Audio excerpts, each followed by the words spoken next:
Sawubona wenjabulo zusale kahle nhlupheko ezikhwameni zami ngiyakuthulula ngamkele zibusiso ebezi.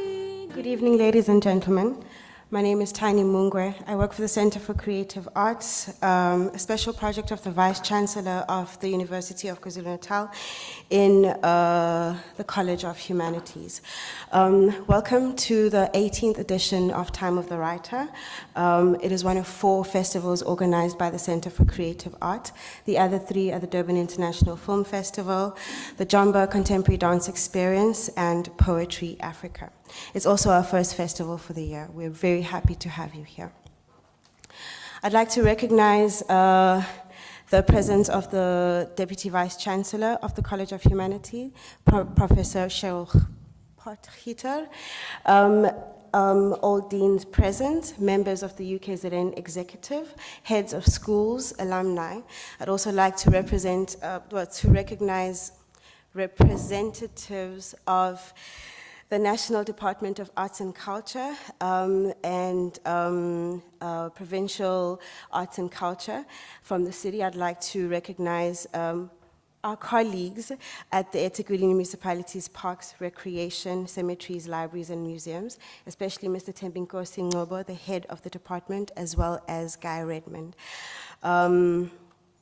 And thank you very much to all of you for your support of the Center for Creative Arts and its initiatives. I'd also like to greet the writers participating in the festival, as well as former participants who are here tonight. Welcome to Durban, to the writers, and welcome to the University of KwaZulu-Natal, to everyone present. This year's festival is along the theme Writing for Our Lives, and this theme was chosen in recognition of the importance of words and the importance of writers in describing the state of our lives as a society, but also in fighting for justice, fighting for the freedom of expression, and defining us as a society. It's not going to be a very long program. Before I proceed, I'd just like to say a big thank you to Tuli and Kili for opening the festival with such a beautiful musical presentation. First, I'd like to call upon the Deputy Vice Chancellor, Professor Cheryl Potgieter, to open the festival.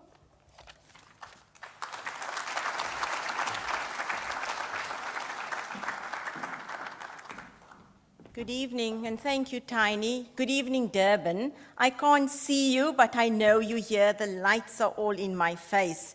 I would like to, first of all, acknowledge the presence of eThekwini Deputy Mayor, Councillor Namvuzu Shabalala, who's sitting next to me, and I know is a patron of the arts. I've got to know her fairly well over the last 2 years that I have been the Deputy Vice Chancellor, so welcome and thank you. I would also like to acknowledge the presence of Mr. Tembinkosi Ngobo, Head of eThekwini Municipality's Park, Recreation and Cultural Unit.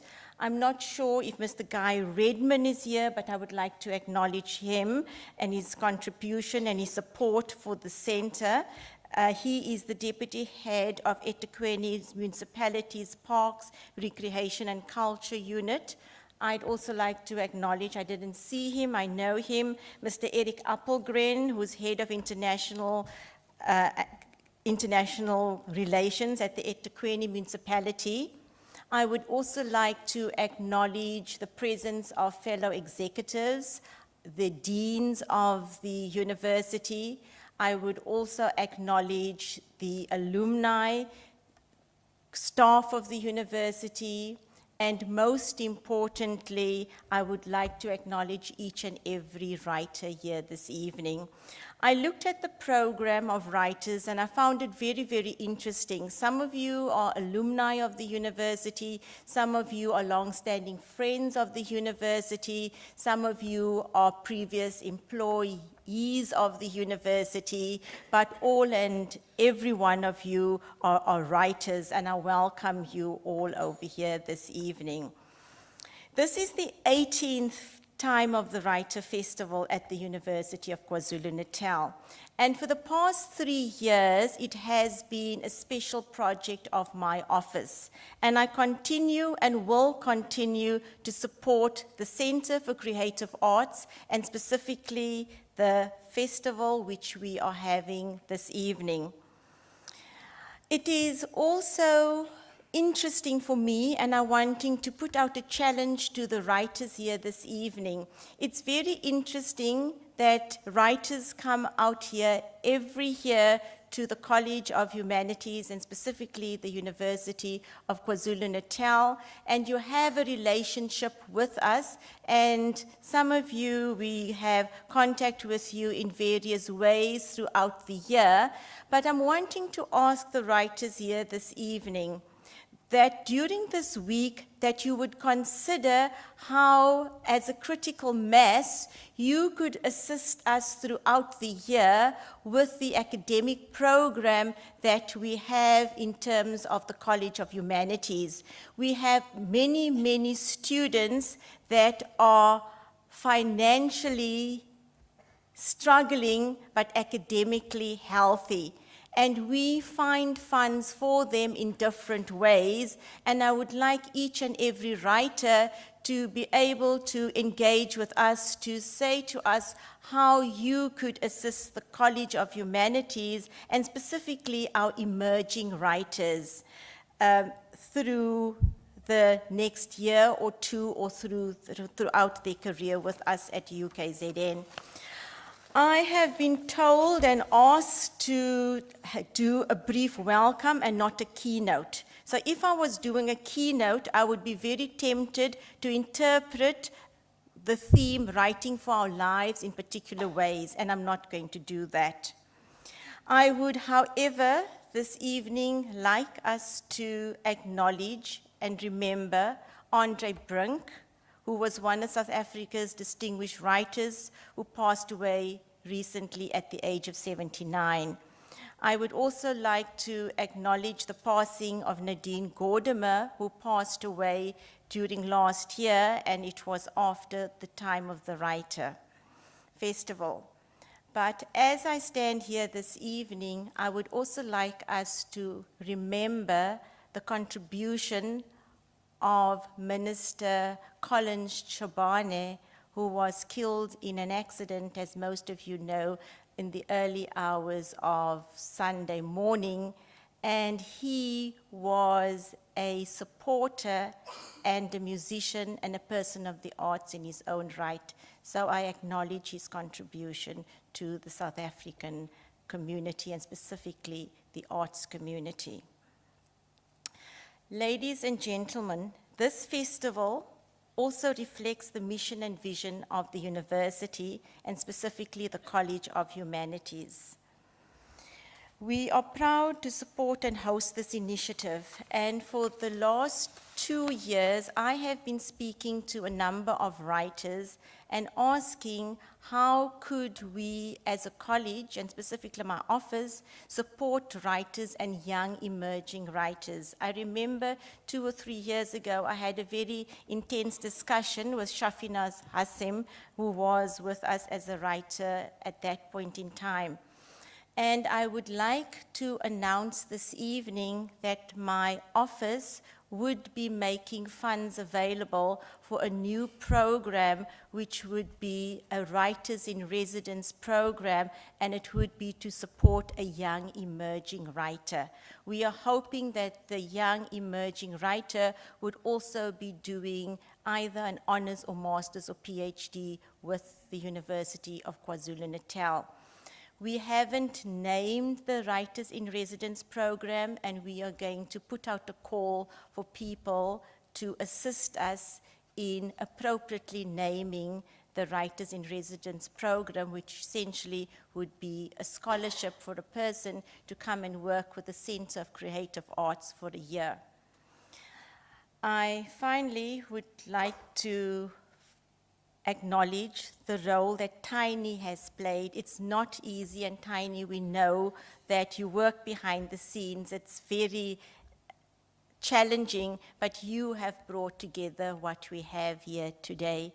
I also do hope in the next 2 or 3 years that the opening night would be in the Snedden, but that we'd also have an evening where the opening would be in one of our communities that are supporting or surrounding the University of KwaZulu-Natal. I once again thank you and welcome you and hope that you have a very, very important and productive week this week. I thank you, Tiny.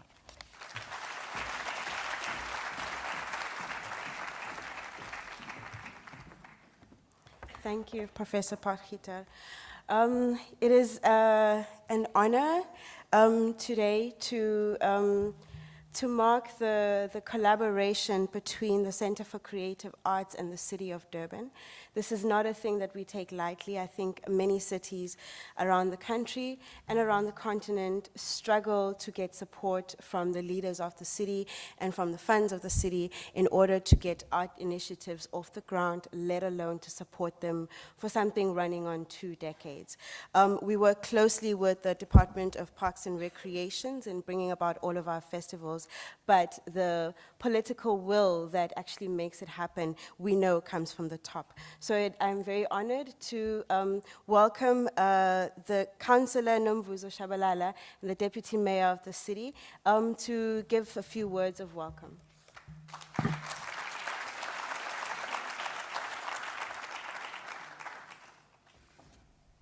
Thank you very much. I'm sure this one is not a problematic podium. It's better I can peep under if I can't see you.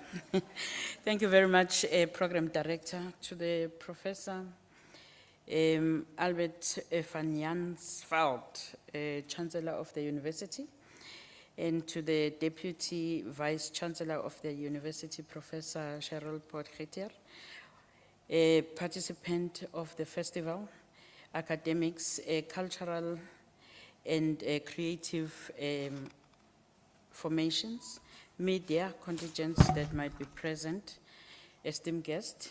I know that there might be people that are coming from all over the country. Ladies and gentlemen, all protocol observe.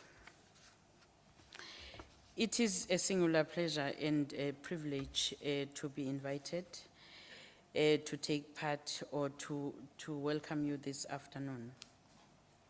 More so because this festival, it's a festival that creates a platform where writers are able to meet under the same roof and also network, apart from networking, sharing ideas, and also to make sure that they advance the industry.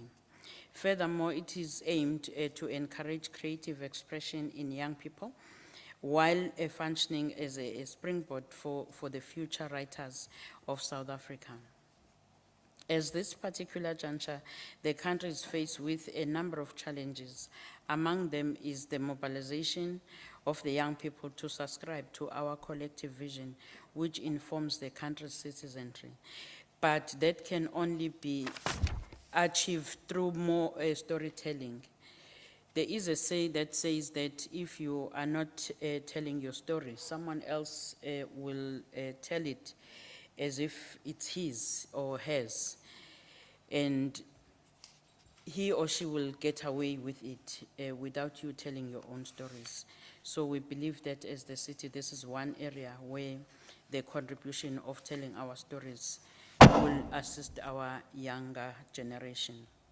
This 18th time of Writer Festival therefore plays a pivotal role in embracing our cultural diversity, arts and heritage. It also creates a platform under which arts, culture and heritage opportunities can be realized for personal growth, social cohesion and economic advantage and promotion of cultural well-being in line with national and provincial effort to build social cohesion, promotes nation building, and most importantly, to build an inclusive society. As a city, eThekwini municipality, We prioritize the promotion of the cultural diversity and social cohesion. We also cognizant of the fact that the time of the Writers' Festival can be an ideal vehicle to achieve these objectives. The success of any nation is closely linked to the culture of the reading and writing. And also, therefore, eThekwini municipality substantially invest in the city's libraries because we also believe that without provision of those facilities, the nation we can encourage as much as we want, but there won't be any culture of reading and writing. To ensure that we make available resources which will empower the city's citizens, the municipality has initiated the contribution of 500 million central library in the city center. And for that, we would like to say thank you very much to Tem Kosinggobo and his team in terms of making this ideal idea a reality. The state of the art.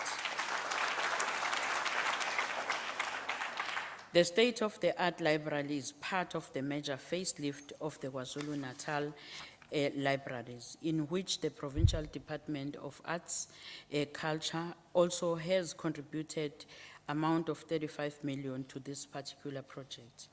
The 15,000 square meter state-of-the-art is expected to be in Durban Central Business District near the workshop. If you know the city, where you go to the workshop, it will be very close to the workshop shopping center. This is part of the city's strategy to encourage the culture of reading and writing.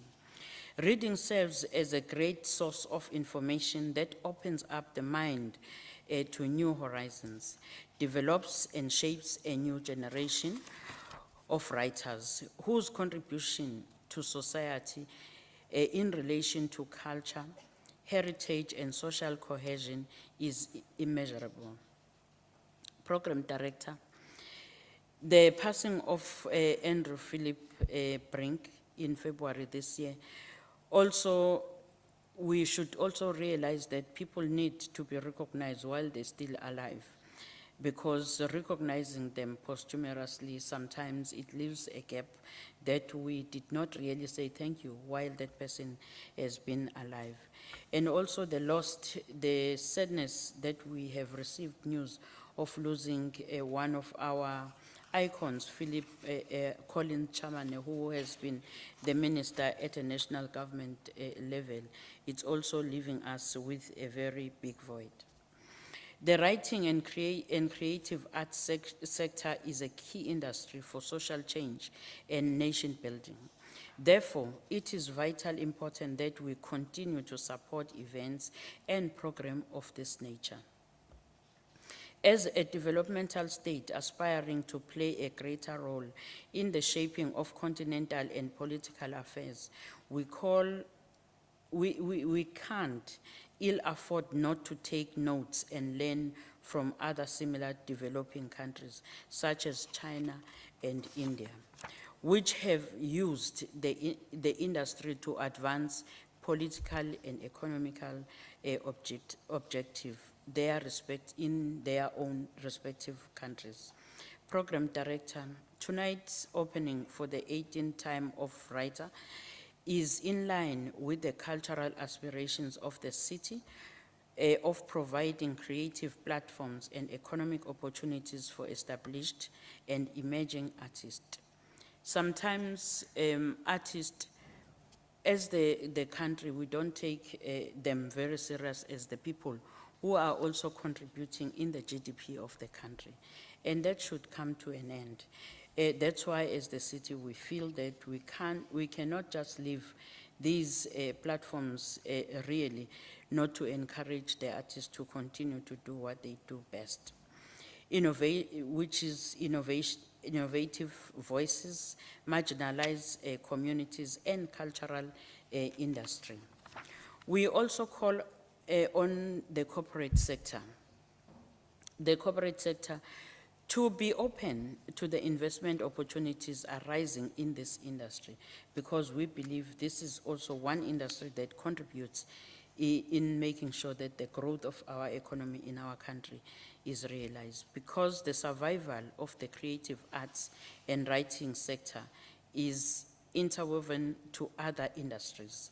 It is in our common interest, both business and government, that the creative arts and writing sector flourishes. With that, I would like also to welcome all representatives from various countries to this city of Durban, and wish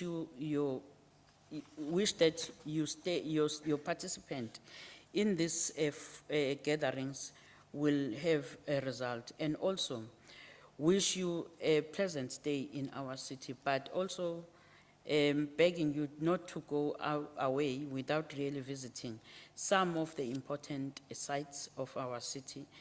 We talk about Chaga Marine in the city centers. We talk about our beautiful beach that have a beautiful promenade that has been done recently. And we also talk about the area that you don't wish to go to Cape Town when you are in Durban, because you can find whatever that you find in Cape Town, you can, or Johannesburg, you can find it here in Durban. If you just go up Kloof to the area called Thousand Hills, and once you reach the area of Hillcrest, you will definitely realize that it's very cold. The weather can change 3 times like Cape Town. There is no reason for you to go and look for that weather in Cape Town. We can provide it here in Durban as the warmest city. Thank you very much. Thank you very much, Councillor Shabalala. So tonight, the Center for Creative Arts would like to pay tribute to a fallen giant of South African literature, Andre Brink, who is not only a writer, but also a teacher and an activist who came to represent a voice of dissent among the ranks of Afrikaner citizens in our country during the era of apartheid. Andre Brink was born on the 29th of May, 1935, to a conservative community in Vrede, in the then Orange Free State of the Old Republic. He did his undergraduate studies at the University of Potchefstroom from 1959 to 1961, and subsequently traveled to Paris, where he first was confronted with a view of the brutality of the apartheid system he had been raised to champion. Brink was one of the founders of the Sestigers group, a group of influential Afrikaans writers who spoke out against the apartheid regime. He produced a venerable body of work in his lifetime, notably Rumors of Rain in 1978, A Dry White Season a year after. His full bibliography includes The Ambassador, Looking on Darkness, which was banned in 1974 by the apartheid government, An Instant in the Wind, Rumors of Rain, A Dry White Season, A Chain of Voices, The Wall of Plague, States of Emergency, An Act of Terror, The First Life of Adam Store.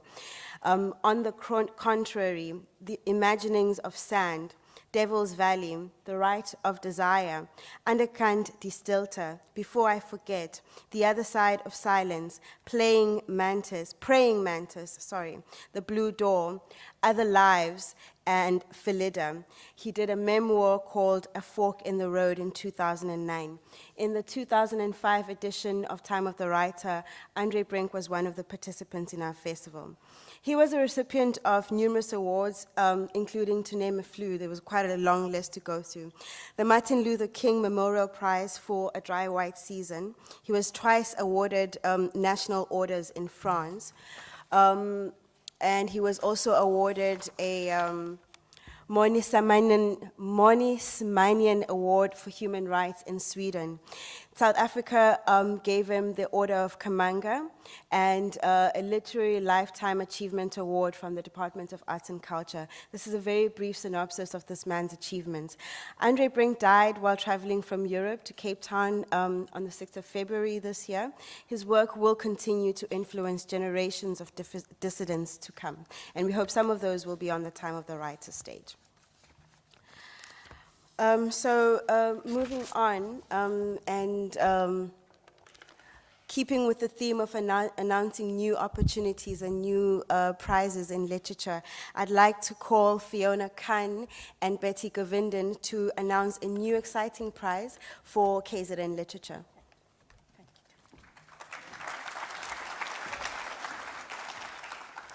The program facilitator, the DVC of the College of Humanities, Professor Cheryl Potgieter, distinguished writers, distinguished guests, ladies and gentlemen. We are proud to announce a new literary award in honor of Durban author Aziz Hassam. This award has been initiated and sponsored by the Manara Chamber of Commerce, who, in their 2014 recognition awards for excellence in various fields, conferred on Aziz Hassam their own Arts and Culture Literary Award posthumously. Aziz was a frequent and faithful participant at the Time of the Writer festivals, as some of you will remember, and he was himself part of the lineup of eminent writers at both the festival in 2006 and the one in 2011. Aziz was intent on reclaiming so many untold stories of the colonial and apartheid past. As he said himself, writing is my own personal truth and reconciliation commission. This was searingly undertaken alongside his own personal response to the question Jacob Dlamini poses in his book, Native Nostalgia, and we're privileged to have him as one of our featured writers this week. And the question that Jacob Dlamini posed was when he writes about living in Katlehong. What does it mean for a Black South African to remember life under apartheid with fondness? Accordingly, Aziz contributed greatly to the literary culture of KwaZulu-Natal. He spearheaded the reclamation of inner city spaces as part of the collective cultural heritage of the city of Durban. When we strip Durban down to its DNA, we are reminded by Aziz that the Casper is one of its building blocks. It is through his efforts, among those of others, that the Durban Casper takes its place in the literary, political imagination of South Africa, in the same way that Soweto, District 6, and Sophiatown do. Aziz was keen to encourage and develop other writers, and I'm happy to hear of the initiative of the Office of the DVC.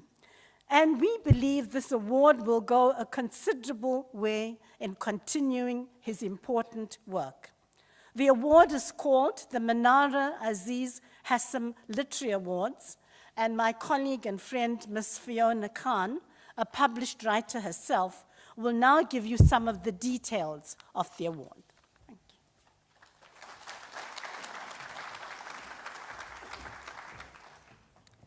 Thank you, Betty. Just as a bird sings because it has a song, writers write in crescendo of books. Good evening, ladies and gentlemen. I take this opportunity of thanking the Time of the Writer team for inviting Betty and I. My task tonight is to introduce to you the Manara Aziz Hassam Award, because I'm one of the directors at the Manara Chamber of Commerce. So when the opportunity did come about, I was all for it, and I thought this was an excellent idea because being a writer for the past 20 years in Durban, I found there were very few opportunities for us in the province, let alone the rest of the country, especially our Indian writers. The new annual literary award in honor of Durban author Aziz Hassam has been initiated and sponsored by the Manara Chamber of Commerce, MCC. The Mahla Awards, MAHLA Awards, Hassan contributed greatly to the literary culture of KwaZulu-Natal and spearheaded the reclamation of inner city spaces such as the Casbah in the Grey Street area as part of the collective cultural heritage of the city of Durban. The Grey Street area was the collective cultural heritage in the city. So the 2014 Recognition Awards at the Manara Chamber of Commerce conferred on Hassan the Arts and Culture Literary Award posthumously. One of the largest prize monies will now be available at this award, the largest prize money in South Africa for a literary award, which is 25,000 rands. All South African citizens who are domiciled in the province of KwaZulu-Natal are eligible to enter. There are two categories: the debut prize of 5,000 rands. This is for an unpublished fiction. This award will alternate each year with the debut prize for poetry and short story. The main prize of 10,000 rands will be for a work of fiction. The submissions may be published books or unpublished books, edited and completed manuscripts. The prizes will be given annually for the best original creative work in English in the previous calendar year. For the year 2015, this covers work in the period January 2014 to March 2015. The competition opens on the 31st of March 2015 and closes on the 30th of June 2015. Rules and entry forms will be available in all leading bookstores, on Facebook and LinkedIn, and that's your social network sites. The details will be available at the Manara Chamber of Commerce, which has its Durban office at the 45th cutting. We ask you please to be eager, to be passionate, to be creative, and enter that competition, because this is the award for KZN. Good evening, ladies and gentlemen.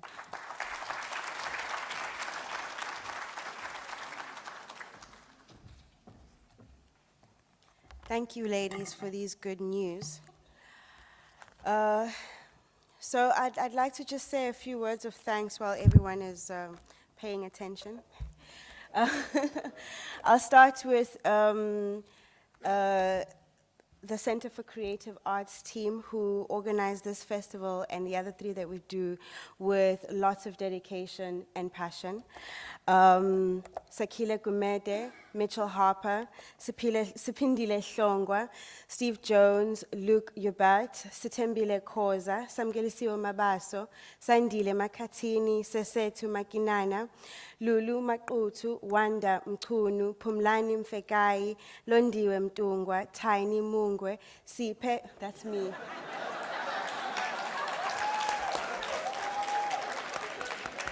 Sipe Ndadlana, now everyone knows where I'm reading this from. Musa Sibisi, Pedro Pimenta, Peter Machen, you guys are a dream team.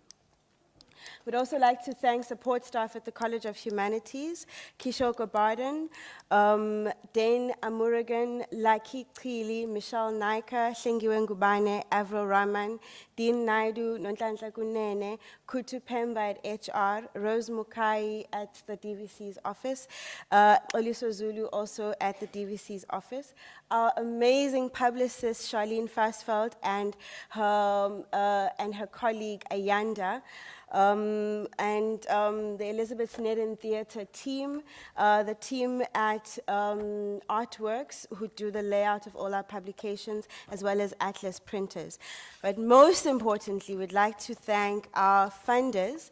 I've mentioned the eThekwini municipality. The Department of Arts and Culture nationally also gave in a lot of support for this festival. The Goethe Institute of South Africa, the French Institute of South Africa, Adams Booksellers, who have been our partners from the beginning, particularly Cedric. Thank you so much for all your hard work, Cedric. I'd also like to thank the independent news, particularly Daily News, for entering into a partnership with us this year. We're going to be collecting books to donate to a school that does not have a library. So as you come in for the evening presentations at the Snedden this week, please bring us the books that you've loved and enjoyed so that they can be loved and enjoyed by someone else. And this is an initiative that we're going into partnership with the Daily News as well as Adams Books. So that's all the thank you, and a round of applause for everyone I've mentioned. And another round of applause for all the people who assist in ways that are silent and whose names I've not mentioned. So now I would like to introduce the real stars for tonight, and that is all the writers who are going to be gracing the stage in the course of the week as part of the Time of the Writer Festival. This is in alphabetical order. Some of our participants have not arrived yet. So I will introduce you to the ones who are here, and trust that you will get yourself a copy of the catalog in order to get their detailed bios and also information about which evenings they'll be presenting on. First up, I'd like to call on the stage No Violet Bulawayo. I will not give any bios because I'd like them to introduce themselves to you. And I'd also like to encourage you once again to get a catalog. So No Violet Bulawayo from Zimbabwe, ladies and gentlemen.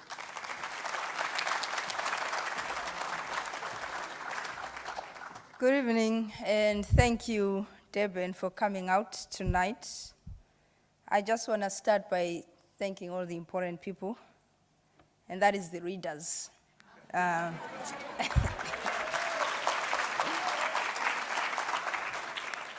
It's such a gift to write and have people give you their time, pick up your book. So thank you very much. Thank you to the Time of the Writer Festival and the Center for Creative Arts and the University of KwaZulu-Natal for this gathering, and of course to Tiny, Lulu, and their awesome team for working so hard to put this thing together, and above all for tolerating some of us. We've been in communication for the past few months, and we just want to thank you guys for your grace. I am just going to keep this short because there's quite a bunch of us. I don't do a good job talking about myself, so hopefully you get that catalog. My name is No Violet Bulawayo, and I am from Zimbabwe. I am hoping to talk to you about my first novel, We Need New Names, among other things. So I'm just going to quickly condense my 5-minute speech into 1 minute or so. Our theme for this year is writing for our lives, and it is a theme that makes one think of all those writers, both past and present, who write under all sorts of pressure, who write because it is necessary to speak and because silence, as old Lord said, will not protect us. I thank them, but I feel like I must thank their supporters too, and that includes family, friends, publishers, and readers especially, who come in and give meaning to the written word. If I flip the coin and consider writing for our lives to extend to writing for us, for our time, for our future, then it must be said that the act of writing itself transcends the circumstance. And it is in this spirit that I embrace the festival, and of course, the writers for speaking our lives into our lives. Thank you so very much. And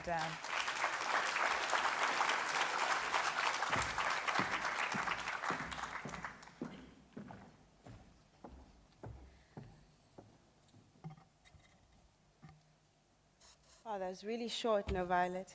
You can come and see No Violet speaking at more length on the 19th of March on a panel entitled Letters from Zimbabwe.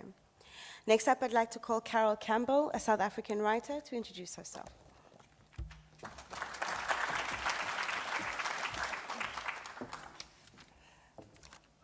Ladies and gentlemen, thank you for having me at this writing festival that has a reputation among readers and writers as one of the events on the literary calendar. I didn't realize until I became a published author how writers are celebrated in South Africa and what a privilege it is to be working in a country where we have such a proud heritage of books and great writing. My work so far has been based in the Karoo. My Children Have Faces, which was translated into the Afrikaans as Karretjie Mense, is the story of a family living on a donkey cart who undertake a journey to get identity books, all the while being pursued by a nasty character determined to settle old scores. My second, Esther's House, was translated into A Huis vir Esther, is about a woman in Oudtshoorn who comes up against a corrupt official while waiting for a low-cost house to be allocated. So you may ask, now, how does someone of my profile living in Durban come to write about the poor of the Karoo? Well, for many years, my husband Colin and myself ran a petrol station in Prince Albert. The position of the garage on the periphery of the locatie meant that we witnessed every day the suffering and the struggles of the rural poor, many of whom worked at the garage or on our remote farm in the Valtefreda Valley. As a journalist, the experiences I shared with the customers and staff, many of them very personal, like birth and marriage, fights, drugs and alcohol, and even death, meant that I found myself uniquely placed to tell the stories of people who had no voice. Relationships and trust take time to grow deep roots, which is how I came to know the Karretjie Mense and learn about their lives. Esther, on the other hand, was created from a composite of real people waiting for houses, who came to me in my capacity as a journalist when other avenues had been exhausted because of corruption. While journalism can be a very quick and satisfying way to put across a story, and my books could just as easily have been newspaper articles, the novel carries great weight for its lasting value. It also gives the writer a license to put across essential truths, which can be tricky to do when you have to quote people verbatim. I'll be speaking on Friday night with Futhi and Shangila on the subject of writing in the margin. I hope that we'll see you all there, and thank you again for having me. Thanks.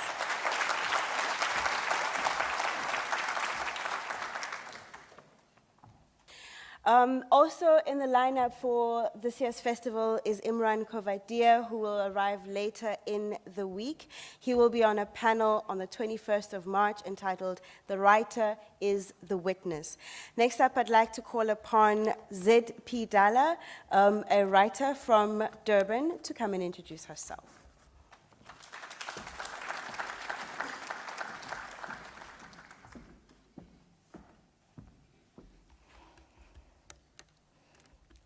Hello, everybody. Good evening.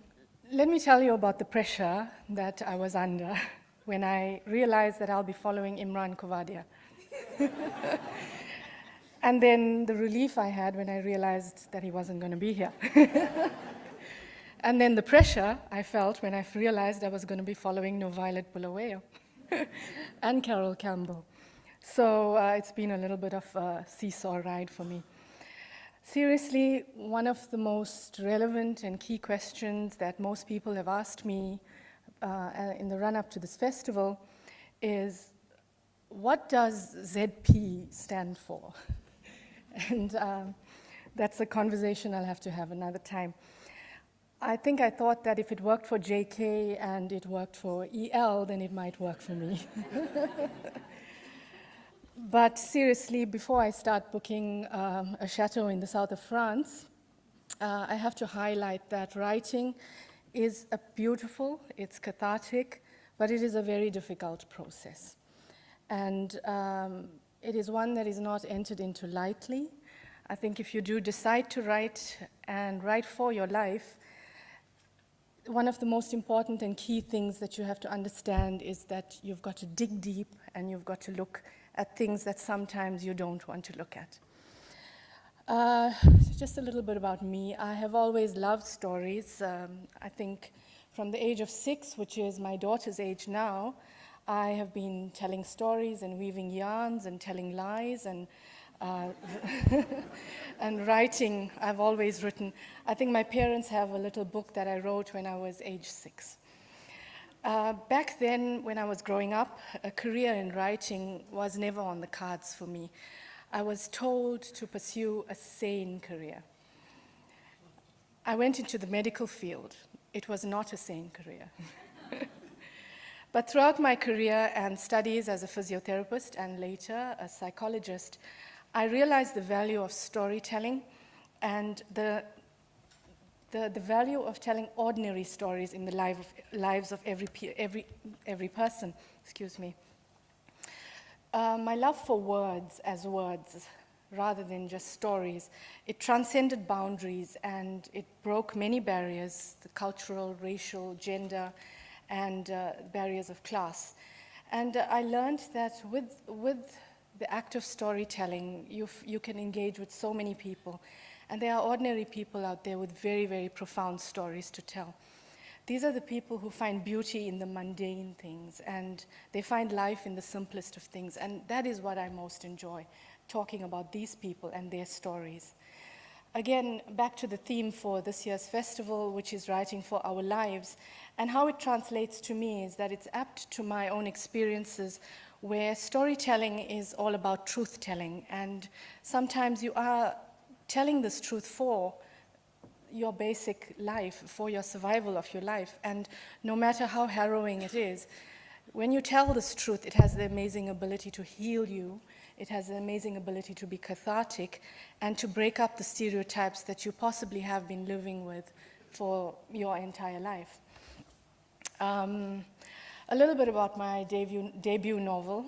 I'm a newbie here. My debut novel is launching on Saturday. Yeah, thanks, Tiny, at the Open Plan Studio.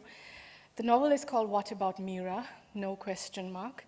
It tells the story of a woman from a very small sugarcane farm in the north of KwaZulu-Natal.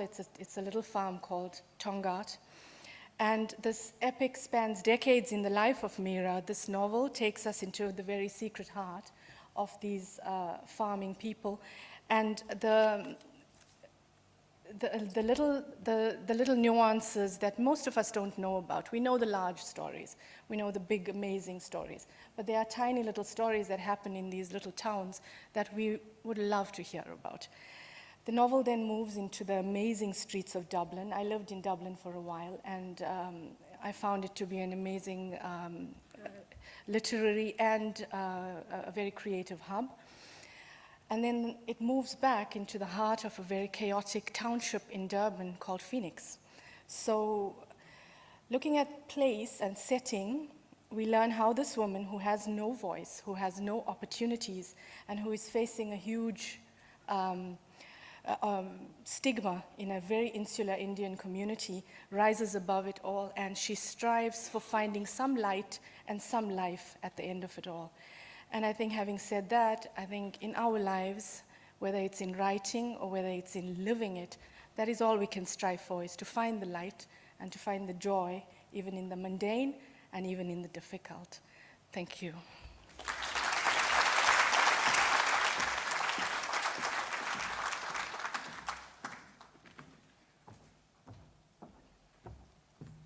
Thank you, Zainab.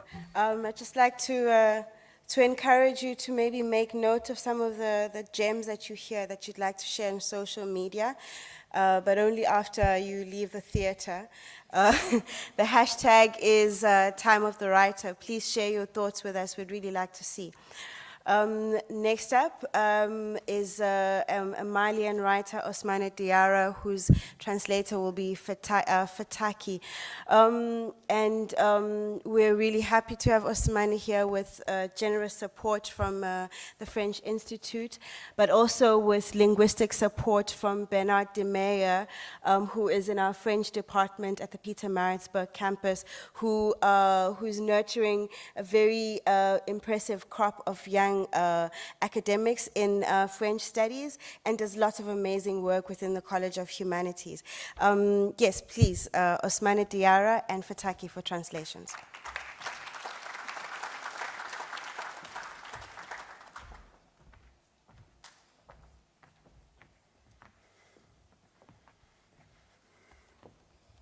Bonsoir. Good evening. Je remercie tout le monde, tous ceux qui sont venus. I'd like to thank everyone who's here. Je remercie les organisateurs. I'd like to thank the organizers. Je suis très ému et très heureux de me retrouver dans le pays de Mandela. I'm really very grateful and I'm really very happy to find myself in the country of Mandela. Mais aussi de Patton, Alan Patton, dont nous avons visité ce matin la bibliothèque. And also I'm really blessed to have visited the Patton place, bibliothèque. We've been there in the morning to see the place, so I was really touched. Voici des hommes, je ne connaissais pas Patton, mais voici des hommes qui m'inspirent. Those are people that I didn't really know, but they Qui sont inspired me. battus pour l'humanité They fought for the humanity tout en restant humbles. by staying humble. Je souhaite pour moi-même cette chance. I wish that chance to myself. Je suis venu à l'écriture parce que la première question que je me suis posée, I came into writing because of the first question that I asked to myself. c'est très sincère. I have to be sincere. Quand je suis venu au monde, When I came into this world, 2 ans après, 2 years after, j'ai perdu mes 2 parents. I lost my both parents En pleine brousse, in the bush. pas photo, No pictures, il n'y a rien. nothing. 12 ans après, 12 years later, quand je suis devenu un peu grand, when I've grown up a je little suis bit, allé à l'école, I start going to school. quand j'ai demandé à voir les tombes de mes parents, When I was asking to go and visit the j'ai tomb of trouvé my qu'on parents, avait cultivé dessus. and I found that it has been a place where they start cultivating. Donc depuis, je m'interroge sur le monde. So I started asking questions. Ma myself. littérature, And my literature, mon écriture, my writing, je suis sensible à l'injustice. I'm so sensitive on injustice. Je suis allergique à la discrimination, I don't really like discrimination, que ce soit d'ordre racial, being que racially ce soit d'ordre religieux. and religiously. Je suis sensible à la cause des plus faibles parce que j'ai été écrasé. Ce n'est I'm pas pour accuser les autres. I'm so sensitive for the cause of the weak one because myself I've been scratched. Je suis sensible à la cause des minorités. I'm so sensitive for the cause of the minority. C'est pourquoi dans les 3 romans que j'ai publiés, That's why in the 3 romantic books that I published, j'en ai publié d'autres, des nouvelles, des contes. and I published other ones, Le thème principal, the main theme c'est l'intolérance religieuse. is on the lack of tolerance of religion. Je ne peux pas comprendre que les hommes, I couldn't les êtres understand humains, that human beings puissent se tuer les uns les autres could kill each other parce qu'ils ne partagent pas la même religion. because Ce n'est pas they were possible. not sharing the same religion. That's not possible. On ne peut pas tuer au nom de Dieu. You can never kill in the name of God. Et dans un de mes livres,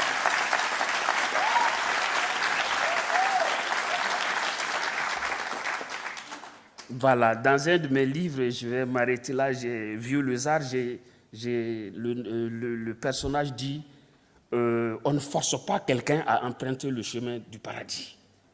C'est pas vrai, là il y a tricherie.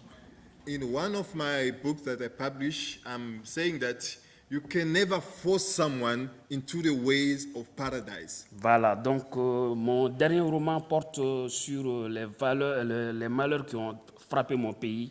And the last publish that I did is about the sadness that hit my country. Des gens qui sont venus fanatiser, People who came as fans qui ont martyrisé les populations. and killed population. Ils ont coupé people, des mains, ils ont coupé des bras, They had to ils ont cut humilié arms. des gens And kill people dans leur âme et dans leur corps.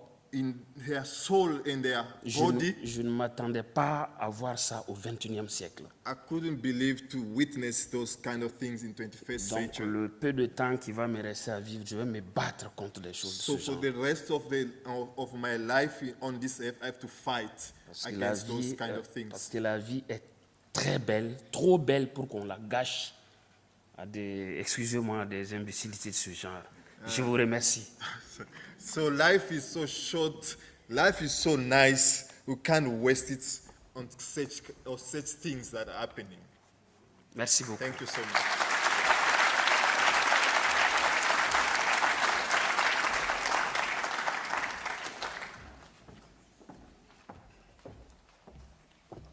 Merci beaucoup. I think that there's going to be a rich discussion that's had on the 18th of March, telling stories, bridging divides, particularly around religious fanaticism and religion in general in Africa. Next up, I'd like to call Dilman Dilla, a writer from Uganda.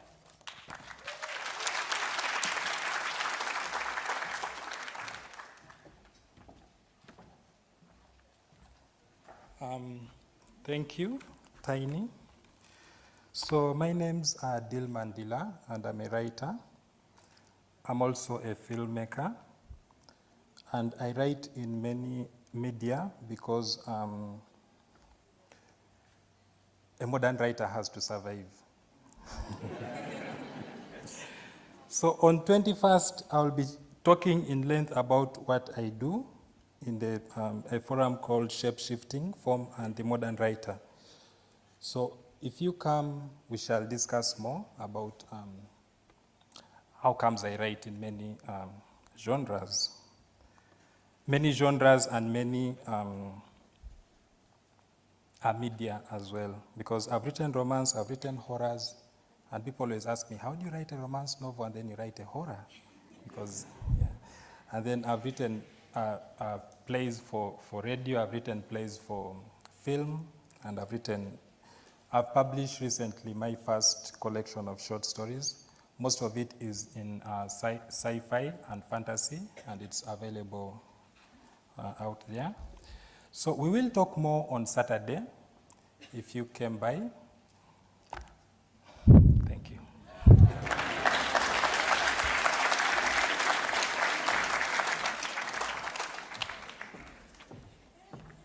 I swear I gave them all 5 minutes.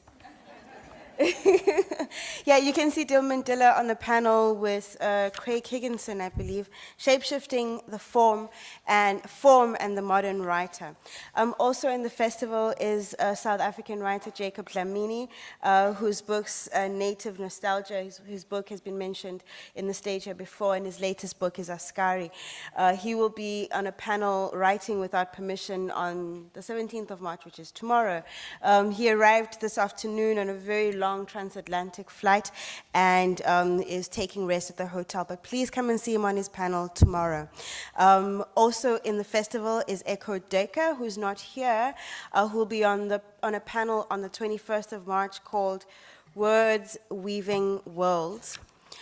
We'll also have Craig Higginson at the festival on the panel with Jacob Dlamini, with Dilman Dilla, Shape-Shifting, Form and the Modern Writer on the 21st of March. And next up, I would like to call a 2009 and in perpetuity living legend, Durban living legend, Mandla Langa, a South African writer, to introduce himself to you.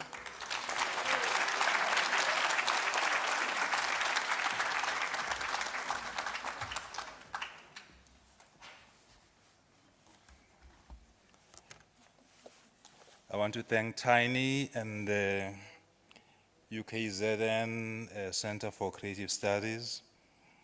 I'm supposed to be a living legend. I feel like a dying legend today.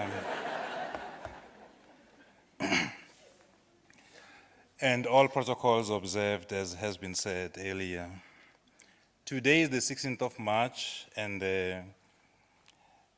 it's a day that I remember in 1984 as being the day when Samora Machel signed the Nkomati Accord. my writing, or what I try to put forth, are all the journeys that people have taken towards this place where I'm standing now, because this place represents, in my mind, the most distilled aspiration of the people of South Africa, in the sense that they created a circumstance where, at the end of the day, people can stand and speak freely and welcome writers from other parts of Africa instead of chasing them with machetes.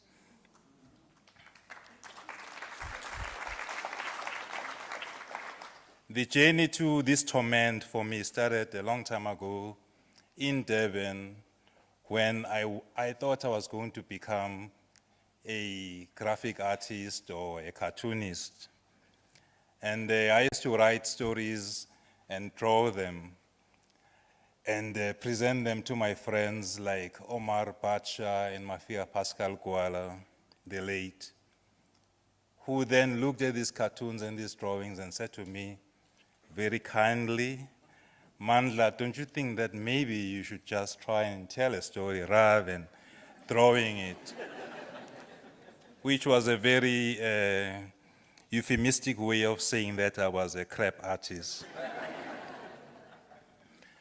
For me, every face I meet, especially when I went out into exile in 1976, every face I met, every person I encountered told a story, and I tried as much as possible, because in certain places it was impossible to write things down, to lock everything in the vault at the back of my mind.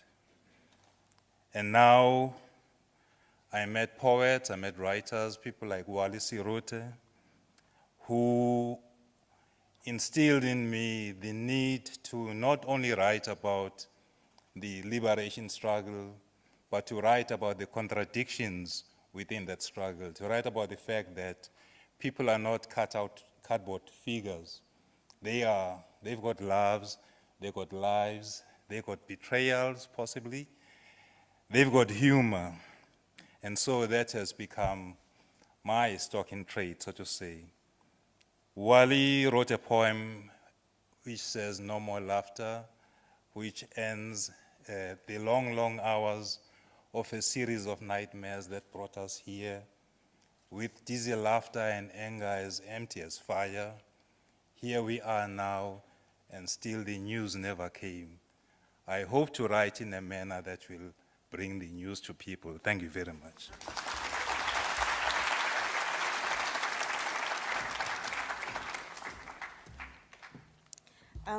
Writers like Mandla Langa give readers such as myself, young pups, an insight into a past world, but also the story of South Africa that we no longer have access to. You can see him on a panel with Imran Kovadia on Saturday. It's entitled "The Writer is the Witness." Next up, I'd like to call Tandom Golozane, a South African writer and a former member of our staff at UKZN, to come and explain to us what you are doing at UCT.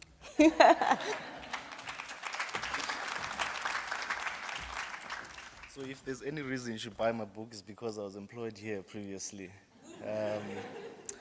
Thank you. I had prepared a different joke that depended on it depended on writers' biographies being read before they pop up, so it failed. I want to tell you something about my experience coming here from Cape Town on Sunday. As we were driving on the N2, driving past the Joslovo informal settlement. I don't know what's so informal about people living in their land, but I think you all know Joslovo informal settlement.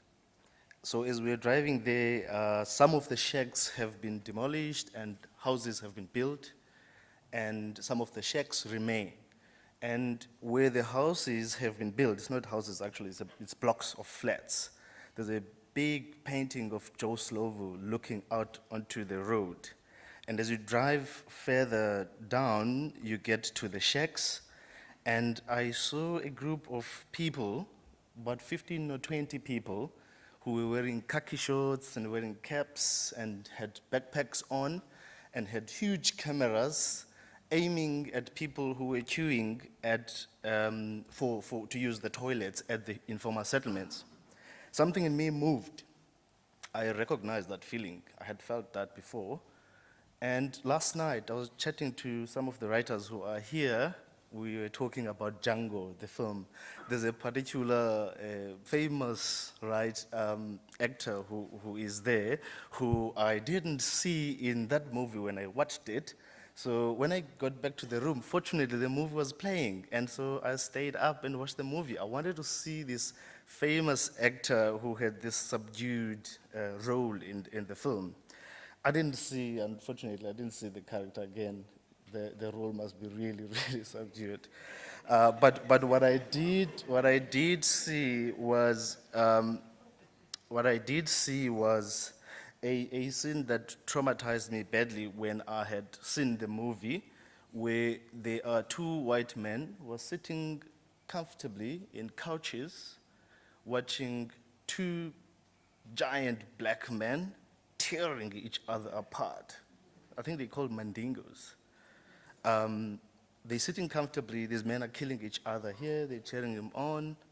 And again, in the same way that I had felt when I had seen those tourists in Joe Slovo, something in me moved. I recognized that feeling. And I think many black writers who are sitting here today have felt that way. It's the same way that many of us who have gone to literary festivals in South Africa before have felt when we are standing on the stage and are talking about our craft, our books, etc. Because the people who were watching those mandingos and the people who were aiming cameras at the black women who were queuing to use the toilets in Joe Slovo look the same. So I've come to a decision because of this feeling.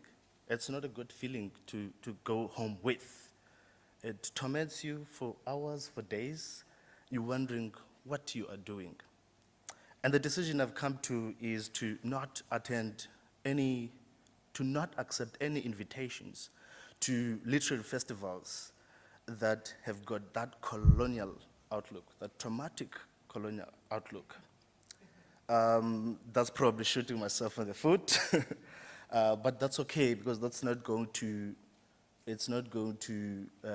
destroy my ability to write. In fact, it might help improve it.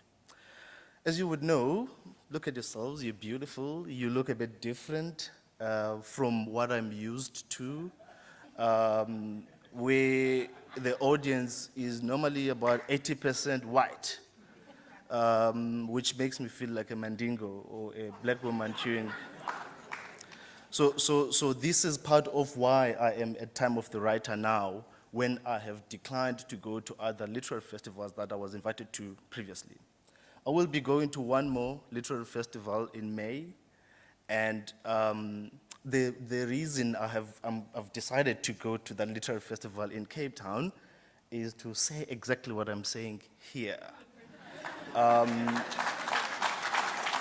think I would rather spend my time reading and writing, which is what I love the most, or thinking about it, which is what I tend to do a lot, and thinking about ways in which I could make my work and that of my fellow writers who are seated here available to the people, to the majority of the people in this country who happen to live in the townships like Joe Slovo, and in the rural areas, places like Whittlesea, where I come from.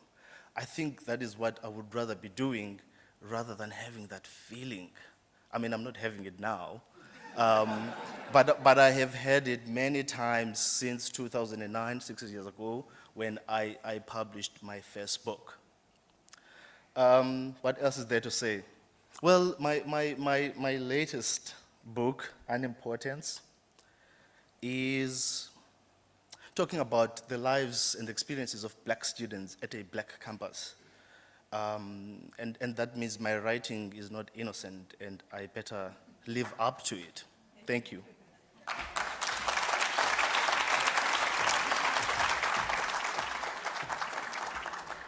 Thank you, Tando. And I think that what you're doing is very important, and that is beginning the discussion about how to make literature and indeed like the art more accessible and not the province of the elite and something that only happens in the ivory towers. I won't take up too much time talking about the program of the festival. I will once again encourage you to get the catalog. But we will be having visits to schools and libraries and community centers throughout the city. And when the city's central library is built, we have been promised a cozy space in the middle of the city to make the festival more accessible. And we hope you'll accept another invitation. You can catch Tando Mgolozane in a fiery discussion that will happen on the 20th of March, Words Weaving Worlds. Next up, I'd like to call Kirsten Miller, also a Durban-based writer, South African, to come and introduce herself.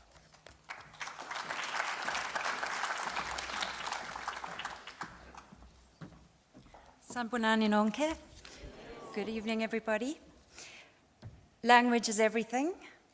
What we say, how we say it, what we don't say, what we understand. I echo the thanks of everybody to Tiny and the Center for Creative Arts. You guys are amazing and you're always in a good mood, which is, for what you've done, you're incredible.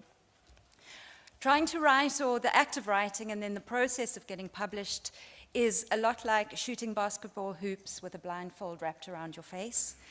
You know the general direction of the wire hoop, and the best that you can do is face in that direction. Otherwise, you have no idea if the ball is going to miss the hoop completely, if it's going to teeter around the wire edge endlessly while you wait, hoping it's going to fall in, or if it falls perfectly into place, and you can convince yourself for a short period of time that it was always meant to be.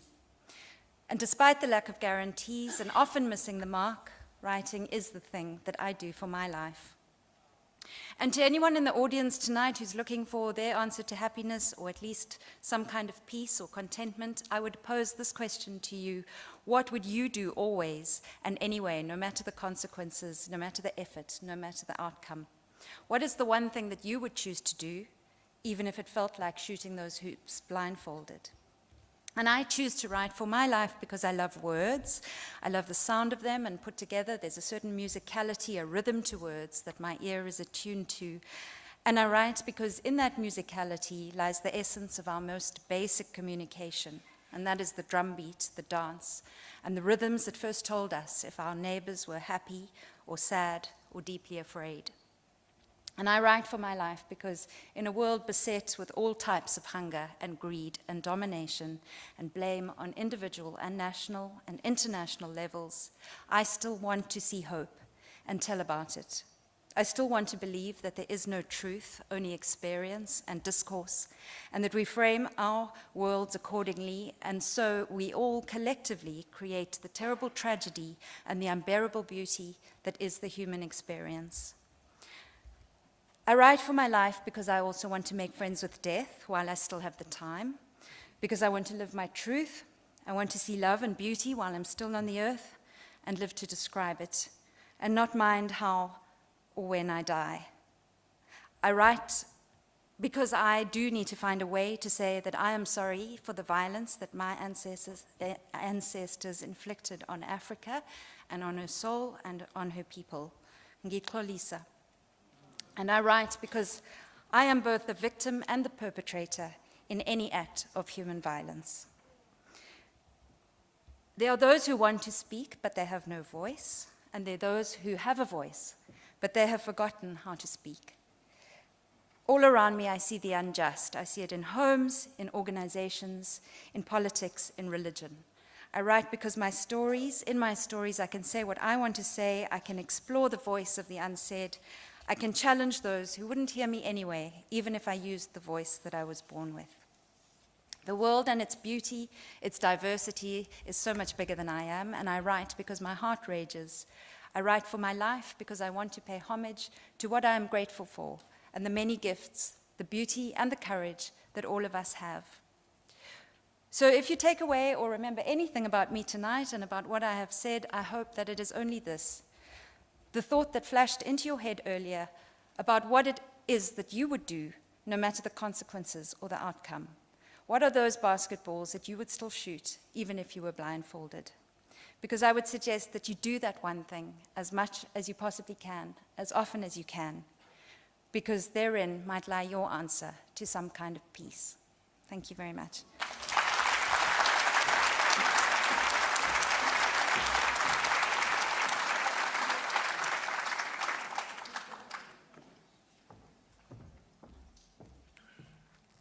Thank you, Kirsten. Come see more of Kirsten Miller tomorrow in a panel entitled Female Narratives. Thank you, that was moving. Next up, I'd like to call Mr. Matthew J. Mgadi, and following on the example of Z.P. Dala, Mr. M.J. Mgadi, to come and introduce himself, a South African writer, ladies and gentlemen.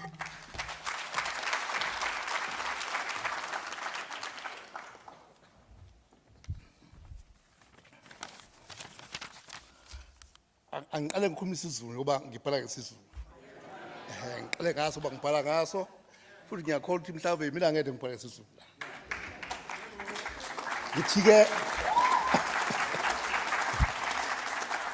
Ngithi nonke bathi bakithi. Bakithi bantu bakithi ngisho abavela kuwo wonke amakhono omhlaba. Ngithi bathi bakithi nonke ngiyabikelela. Ngiyabikelela.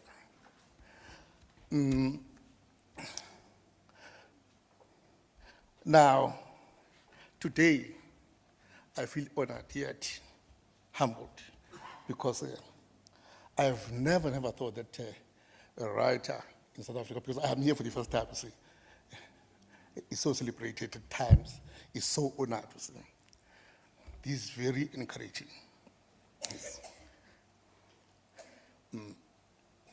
And I thank you again to the Department of Humanities. As a writer, the department you need most is Department of Humanities, because those are people that analyze books, etc. We need the Department of Humanities. Thank you very much.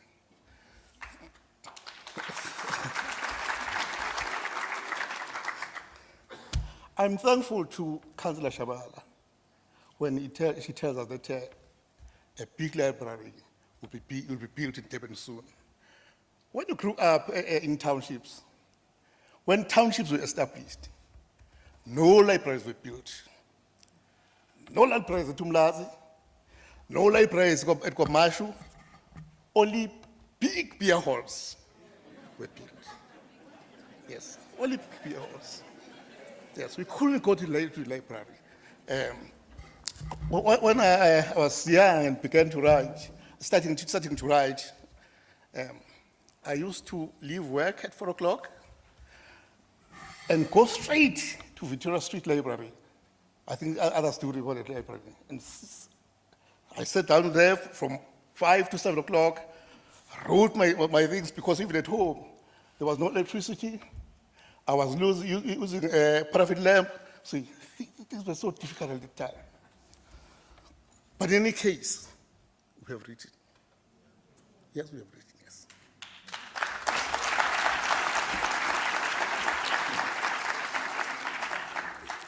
Ladies and gentlemen,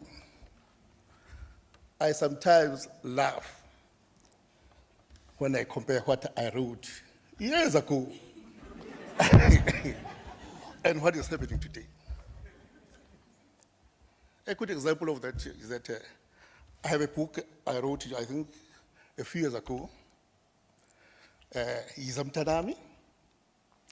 It's about the plight of the prostitutes. Yes, the plight of the prostitutes. Yes, yes. If prostitutes are faced with many challenges, yes. Yes. So many times, bribery, human trafficking, so many, a combination of many things. Yes. People just condemn them, you see, without going down to the root of the problems. So, in my book, there's a plot about a young man who was girlish looking, like a girl, and he had a problem. He had a small penis. Yes. Yes. Yes. All penises. Please, yes.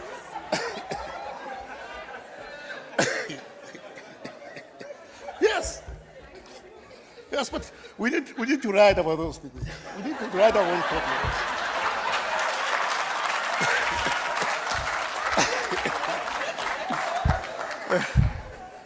You know what?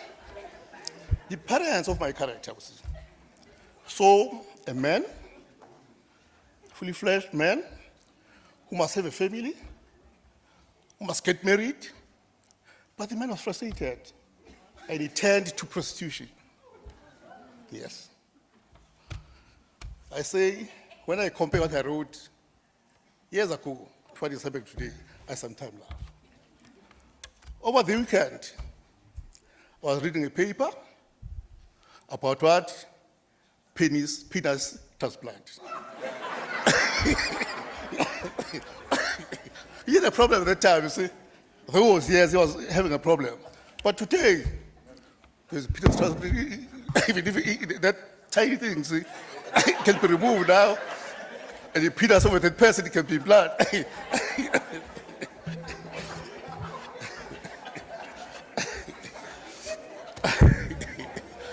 Sometimes now.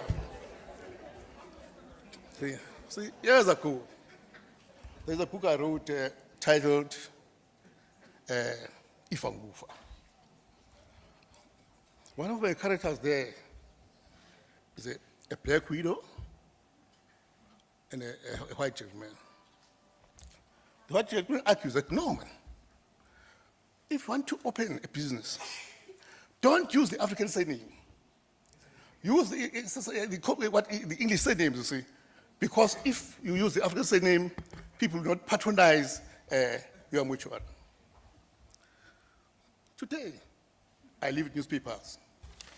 They are talking about fronting, people using the very same names, African names now, to gain what? To get businesses and tenants, etc.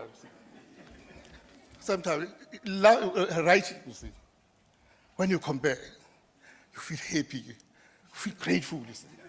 Yes. Years ago, I've been writing in Zulu. People have been telling me, no, we are wasting time, Gatman. Writing other languages, we are amassing a lot of money now, but you are wasting time in this Zulu of yours. I wrote in Zulu, said, no. There are also English writers, teachers, and others. I am here to uplift the standard of writing in the African languages. I want the quality put in African languages.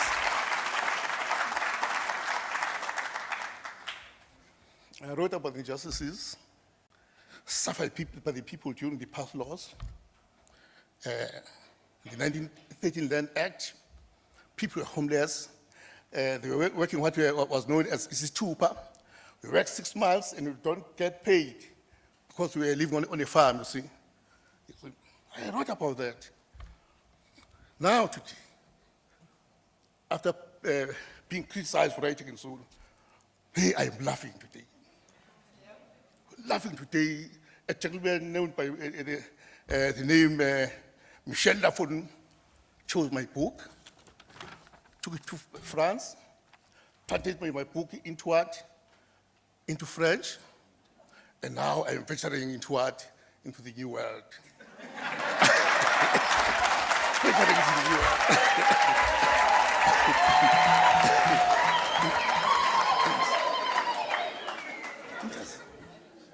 Yes, it's a new world because the French in Africa is spoken about more than half or more than half of the people of Africa, you see. We have not been communicating with these people, but now, through this zoo writing zoo, now we are there. And I say, I'll continue to soothe my appetite for writing, my undying urge for writing. I keep on doing so till death, you see. I've not been sleeping, you see. I'm happy and I'm still grateful that I've got a wife. Yes, yes. The wife who can tolerate this, you see. Yes. Leaving my wife daily at 2 o'clock, 2 a.m. You see, other people say, no, you don't love me. You see. But she tolerated that. You see. She tolerated that, you see. As I say, I'll continue to educate through writing.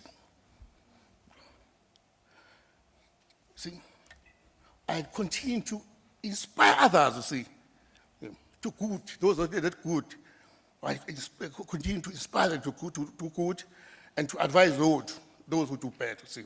I'll do that in writing. As we say,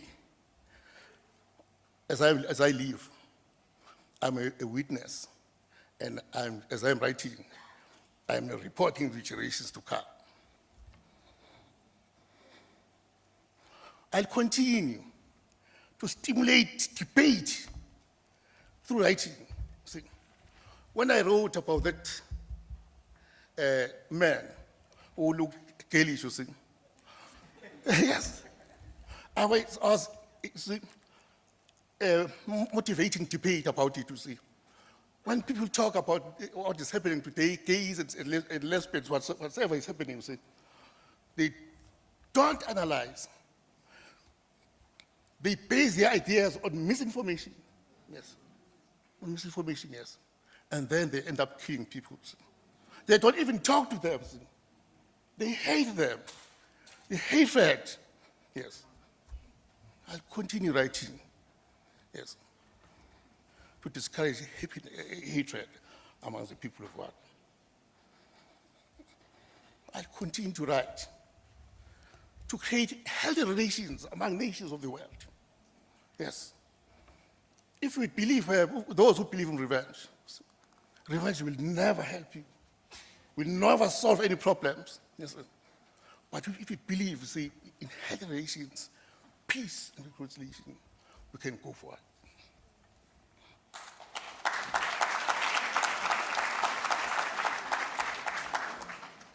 There are issues that are thought to be taboo. People are afraid to talk about, to write about those issues.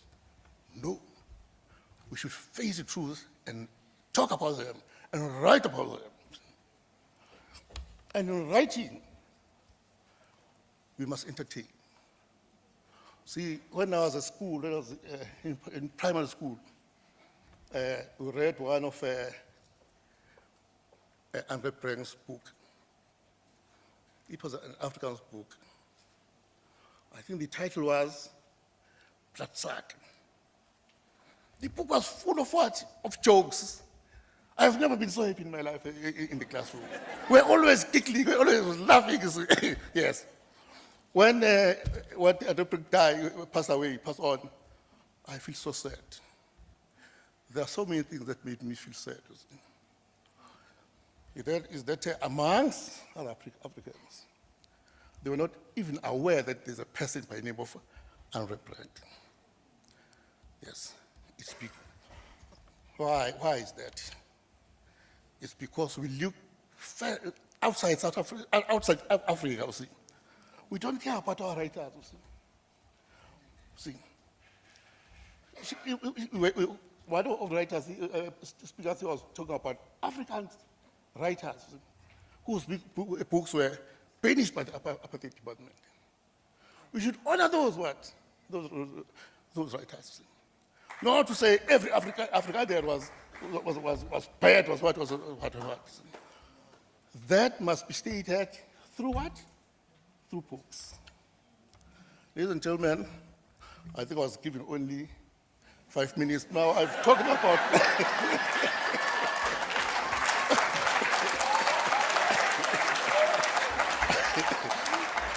Sorry for that, gentlemen. To achieve all this, gentlemen, the people we need to know, we need you. Yes. If you're a writer, we need readers, we need professors, we need everyone. We need you in order to succeed. Yes. Thank you.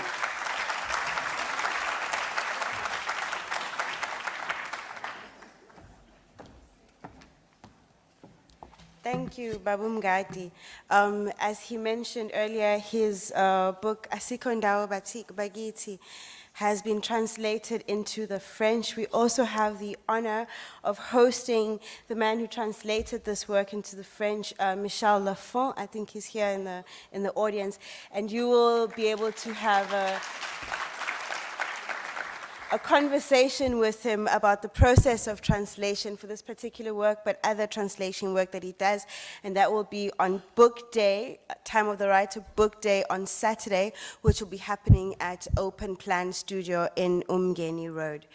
Next up, I'd like to call Ntikeng Muhlele, who's here, a South African writer, to introduce himself.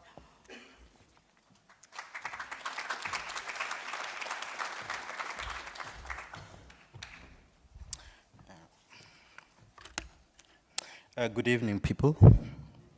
Okay. I would like to just speak briefly about cabinet appointments. If I was your president, my first appointment would be the Minister of Literature. Not of arts and culture, but of literature.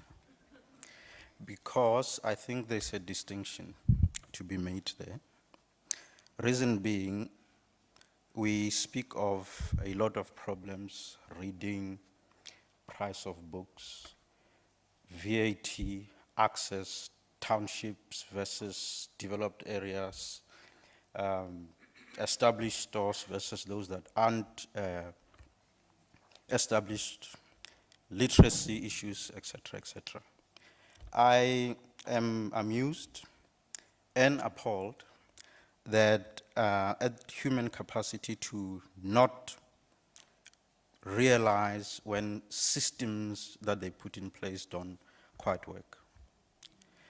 My view is this, that the Minister of Literature would be responsible to see that people like Tando don't get pissed off and walk off from festivals. Rather than writers waiting for very meager and insulting checks and so-called royalties and what have you, that ministry should be responsible to pay writers properly and writers to be able to make a living and do what writers are supposed to do. Reflect the nation to itself without having to worry about too much of the politics that go around and what have you. So I think it's a systematic issue that is a problem. And for me, what is even more important is looking into state funding from a priority point of view to see where the best of the resources of your taxes, in fact, get paid to. It's not going to change now, in my view. It's not going to change in 2018. It's not going to change in 2078 if we do the same things over and over again that we've been doing. So I think that Tando spoke of a feeling. He says, I've got a feeling, I've got a feeling. I think it's very important to pay very close attention to how people feel about things. And instead of having things scattered all over the place, where you've got 50 million problems scattered all over the place, it's actually best, I think, to actually start putting them into problem containers so that you've got a view. and a firm understanding of what the problems are so that you're able to solve them. And I'm going to just in closing, give an example. I was looking enviously at the entertainment that happened earlier here because I write, but I'm a student of the guitar as well, right? And I was just atrociously appalled and shocked at how unskilled and how actually difficult it is to learn music, right? This is how it went. I got a guitar, second-hand, and you learn with chords and those sorts of things. And I work with words as someone who writes and what have you. And I said, if I can create from this point of view, I should be able to transition into this. It makes sense, right? Then I was not prepared for how sore my fingers were after practicing for a couple of evenings. And they began to have scales, and they really hurt. And I said, I cannot believe that people that look so composed and look like they're enjoying this thing, that it hurts so much, And then I said, oh my God, I cannot believe, okay, what do I need to do? They say, maybe it's the type of guitar, just change, get something with softer strings and what have you, same story of what happens. Then I said, but why do my chords not sound like yours? My instructor didn't seem to know, actually. But I think 6 weeks later or so, they come to me to say, you forgot the most fundamental thing that I taught you when we began, which was to say, before you learn anything on the instrument, make sure that it's tuned correctly. Your guitar is out of tune, sir, so we're gonna start to tune it again. And then we tune each string from lower E all the way, high E. All the strings are tuned, and then the chord starts to sound proper when you play them and what have you.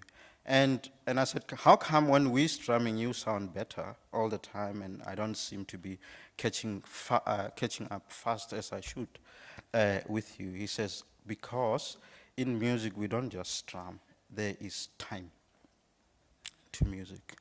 You must, in your inner ear or whatever else you used to listen to, be tuned in to time, something that you can't touch, something that is invisible. And I think that most of the problems and challenges that we have, speaking at the level of metaphor, is because we're playing such a lot of guitars that are not tuned properly. Thank you.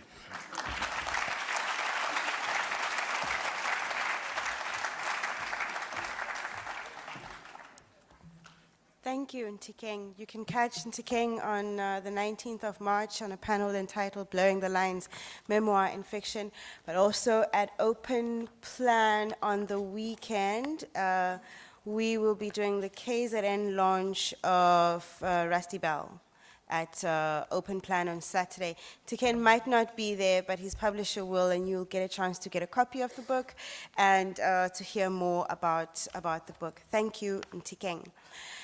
Next up, I'd like to call a fellow from Limpopo, Chifiwa Given Mukwevo, a South African writer.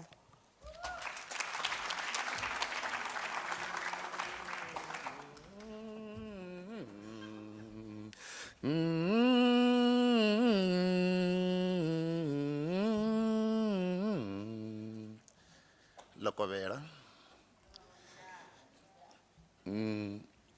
As she has already said my names, I am Chifiwa Given Mukwevo from Limpopo province in South Africa. I found the theme of this year, writing for ourselves, or writing for our lives, quite fascinating itself and profound in a way that I find that it relates to me as an author as well. As a young man, or just as a young boy, growing up in the dusty streets of Madumbija village, I found myself being involved in criminal activities that youngsters normally, or most of the youngsters, some normally get involved in South Africa. And then at the age of 11, I was arrested. Until then, I reached the age of 15. I was always in and out of the police holding cells. At one stage, at the age of 12, I was sent to a reformatory school in Mpumalanga, Etokomala. And then there came a time that I was released from Etokomala. I came out and then committed crimes again. My crimes were breaking into the shops and stealing from those shops in the night in Makado town, Limpopo. The town is in a pharmacy known as Louis Richard. And then I was released from the reformatory school. I went on to commit the crimes. I was sent to prison for 12 years plus 10 years, which was just 22 years in prison. In prison there, I felt that, no, man, it's true that I've been committing all these crimes and so on. And at the time, I was hardly 14 when I finally got arrested and sentenced to 22 years in prison.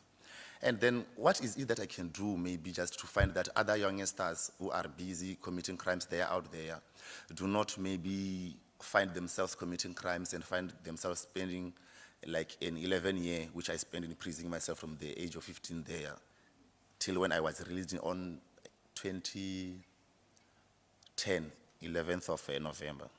So I started to read books a lot and then started to write some stuff showing the stuff around to people there. And then I found myself writing a lot of stories. I selected some stories. There were 12 stories, short stories. I sent the stories out to Bonani Bila, is a publisher there. And then he accepted 11 stories for a collection of short stories, which resulted in my first book, A Traumatic Revenge.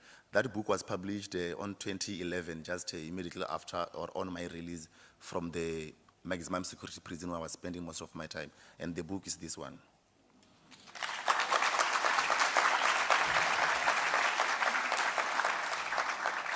And then, yeah, because of this book, I traveled a lot and just giving some talks and so on. And I found myself venturing into writing a second book, which is a novel that came out last year from UKZN Press.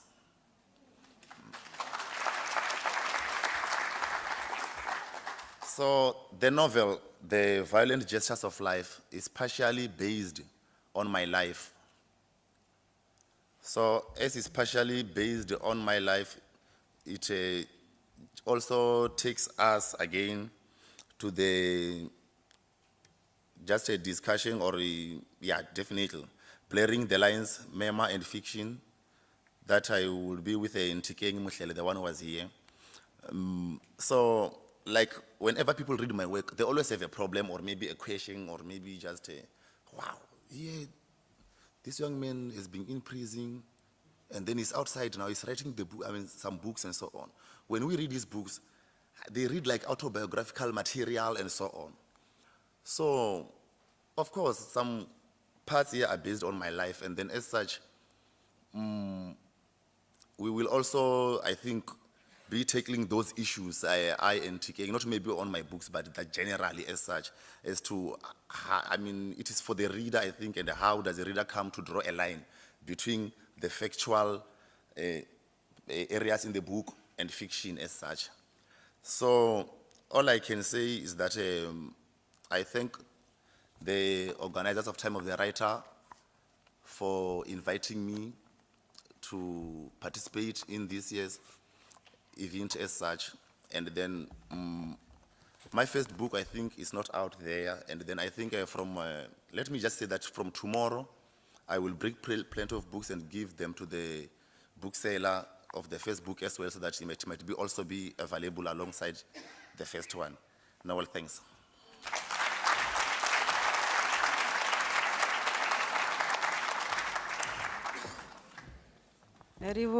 Given. Next up, I'd like to call a writer from Pietermaritzburg. Her second time here, Time of the Writer, Futhi Njingila, ladies and gentlemen.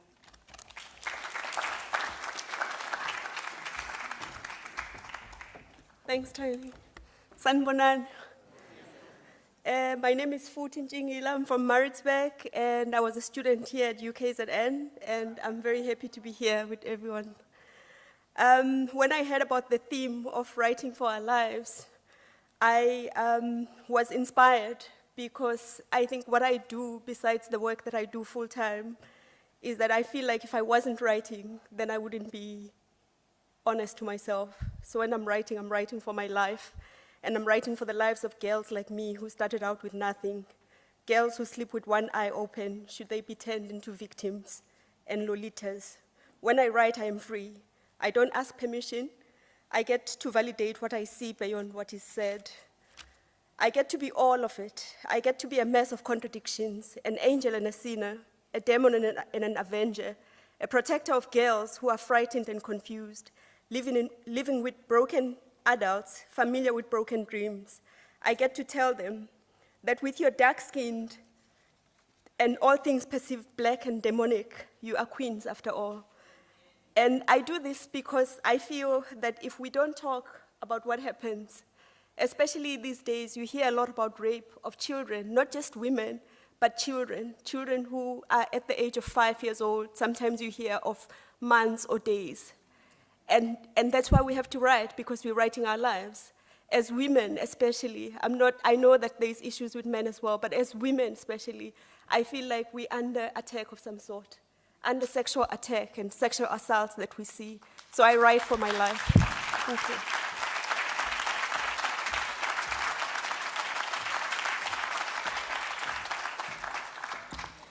Thank you, Futhi. Please come and see Futhi speak on the panel written in the margin that takes place on the 20th of March. Next up, I'd like to call lady writer from Zimbabwe, Sue Nyati, to come and introduce herself.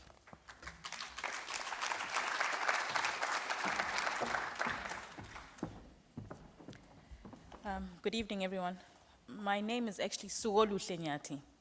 Okay, how I became Sue was because my grade 3 teacher wasn't able to pronounce Suoluhle, so she just shortened it to Sue.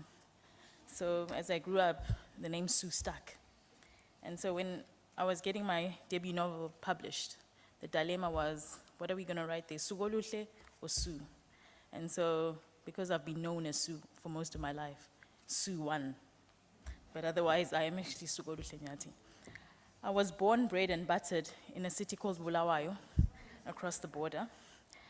And for a long time, I was the only girl in a family with 2 boys. And so I tended to play by myself. And during playtime, I used to act out stories. And maybe I'd use, fixtures to play out the stories. And I think my parents started to worry because they thought I was talking to myself. But actually, that was the beginning of my creative seed. And as I grew older, instead of acting out the stories, I started to write them down. And that's how the storytelling began. Throughout high school, I used to write. I used to write on A4 books. And the book would be passed around. It was handwritten. And it was like a DVD for hire, so to speak. And it was always a one-night affair. And most times I wouldn't even do my homework because I was busy writing so that, my classmates could read, because they'd always be like, when's the next chapter? When's the next chapter? Ironically, I never went on to study anything related to literature because my parents felt it was not a career that paid, and they probably were right, because not everyone is a J.K. Rowling. Very few people actually earn a living from writing, purely. I actually studied finance and investment, and for the past 5 years I've been consulting. I'm not a stranger to the province. I've actually worked on a couple of mandates for the Department of Economic Development and Tourism and Investment, KZN. So I'm very familiar with the province. So I had a day job, so to speak, and I used to write after hours. But when I write, that's when I feel alive. And when I'm read and people give me feedback, I realize that, this is my passion and this is the truth that I'm living. My debut novel is called The Polygamist, and it's not about the President Jacob Zuma, but rather it's about a phenomenon that I observed for a long time when I was working in the capital city in Harare. But we can talk more at length on Thursday when we have our discussion, Letters from Zimbabwe, and I'll be sharing the panel with my fellow Bulawayo compatriot, Violet Bulawayo. Thank you once again for coming, and I look forward to seeing you.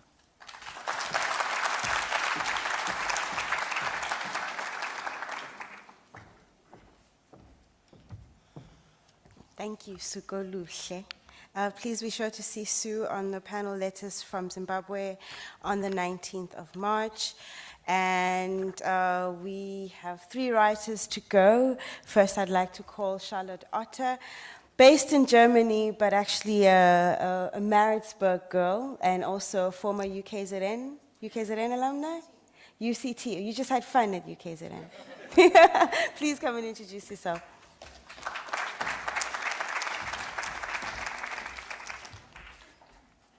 Thank you very much, and it's an honor to be here. So I'm so impressed by my other writers' brevity. Like a good writer, I've been editing down there in the corner, and I think I've got my statements down to about under 10 minutes. So I work at a computer company in Germany, where a lot of very clever people spend their days writing code for software applications. The code they write now is in various programming languages, but all of these are based on binary code, which is made up of nothing but zeros and ones. And one of my theories about the trouble we're in right now as a human race, and one of the reasons why I write, is the fact that we tend to think in binary. And I think it's very dangerous. And you'll recognize the binaries as I go through them. Male, female, black, white, old, young, gay, straight, Muslim, Christian, atheist, believer, northerner, southerner, local, foreigner, poor, wealthy, rural, urban, fat, thin, able, disabled. Binary ways of thinking make us feel safe because they define who we are and who we aren't, but they're also extremely lazy. For me, binary is a spectrum. On the mild end of that spectrum, we get stereotypes. And what stereotypes allow us to do is to assign a certain set of characteristics to a person who we believe falls in a certain group.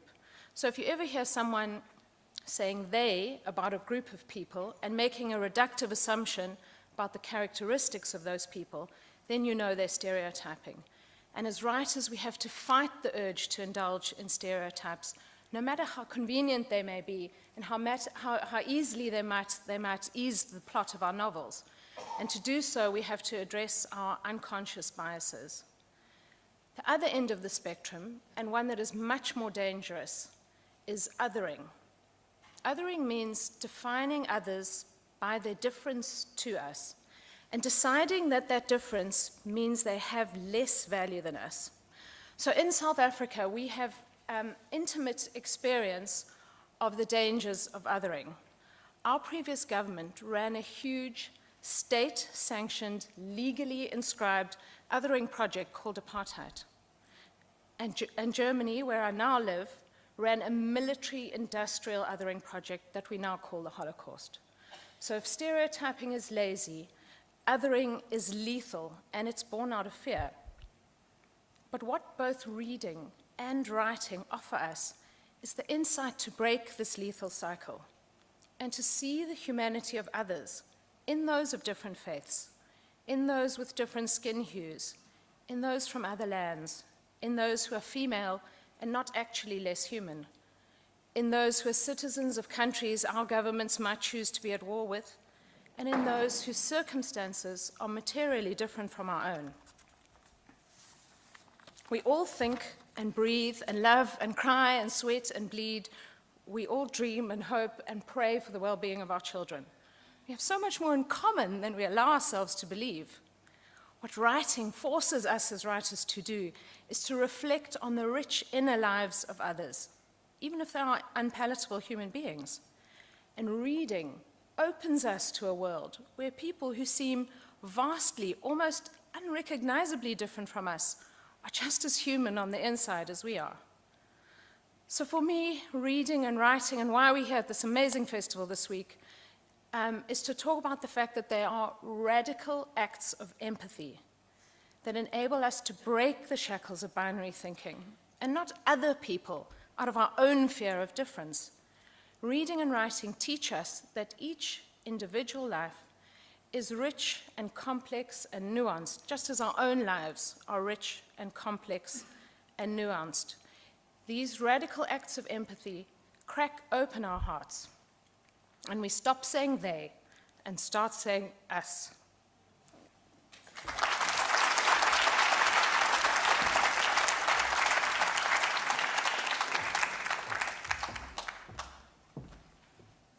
Hexadecimals, they come from binaries, right? And some of the best cameras in existence right now, high resolution cameras, are made out of the hexadecimal numbering system. So there's an extension for that anecdote. So you can catch Charlotte in a panel discussion called Murder, She Wrote, alongside Margaret van Kempler, another lady from Pietermaritzburg, who is coming up next.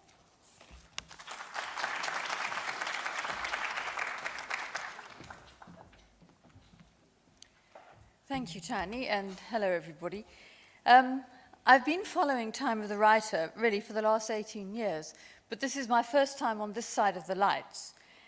For many years, I covered it as a book journalist, and I've actually reviewed books by quite a number of my fellow writers, which does make me a little bit nervous, and for the rest of the week, I think I should probably watch my back. My first novel was published 2 years ago. I actually gave up being a journalist so that I could try and write a book. It's called Just a Dead Man, and it is a murder story. But why do I write, and what do I write? I write because it's a kind of compulsion. I love words. I know a lot of us have said this. I love using words. But most of all, I write to make sense for myself of the world that I live in. And I hope that if I can make some kind of sense of it for myself, I can make sense for the readers as well. I write crime fiction, but I don't think you can just think of that as a throwaway genre, something to read on the plane and then ditch at the airport.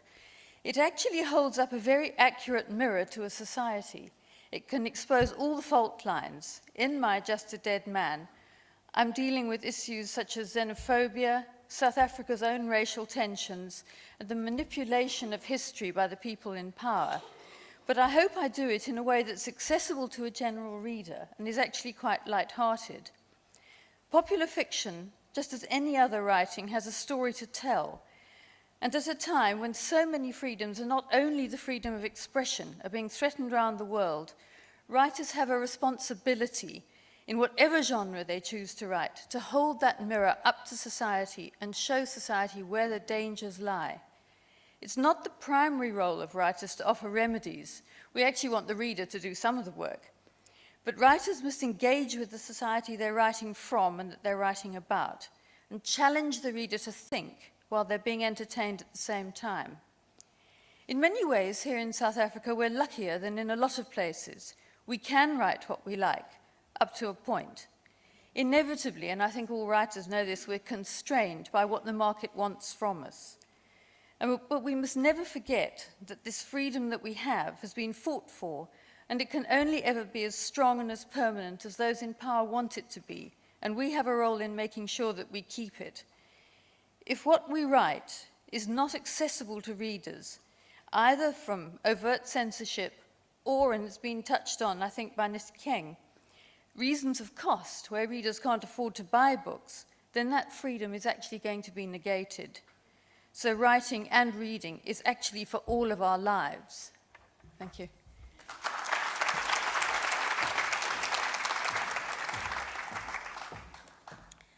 Our final writer to speak tonight is Mzilikazi wa Afrika, born in Mpumalanga, a South African writer. He will tell you more about himself.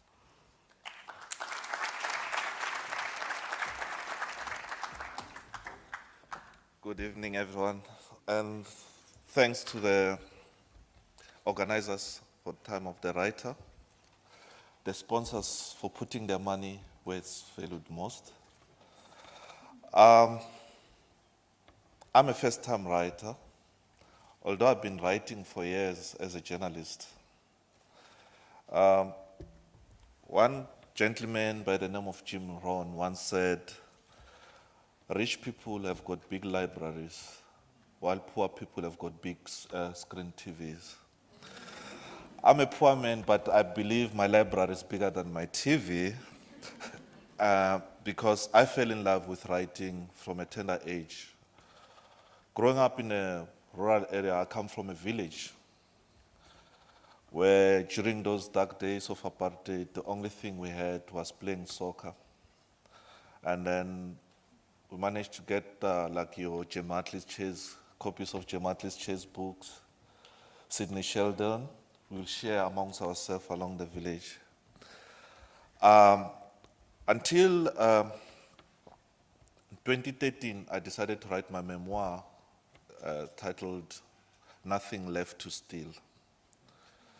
Basically, the book tells a story of how I came from a village in Bushbuckridge, how I managed to swim with crocodiles in the river and dance with lions in the jungle in order to get to the bottom of the truth as a journalist.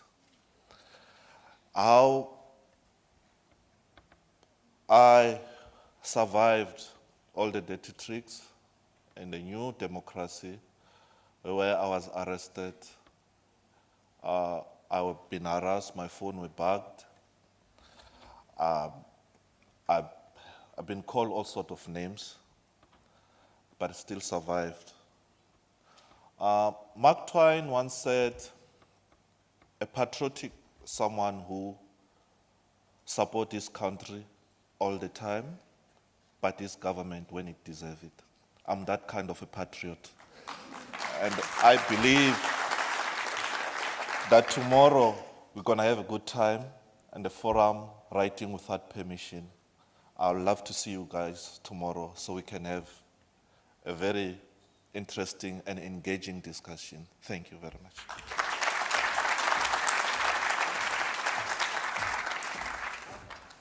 Thank you, Mzilikazi. So you can see all of these writers every evening here at the Elizabeth Snedden Theatre. They'll be in discussions in the various panels facilitated by, and thanks to our facilitators, Alan Muller, Bernard de Meyer, Jackie Shandu, Menzi Maseko, Nati Oliphant, Olivier Morelion, Paddy Harper, Russell Grant, and Sihlem Tembu. Throughout the week, we'll be having events at community centers and schools and campuses around the city. And on Saturday, we'll have a day-long event or program of events called Book Day on 39 Station Drive in Umgeni, Open Plan Studio.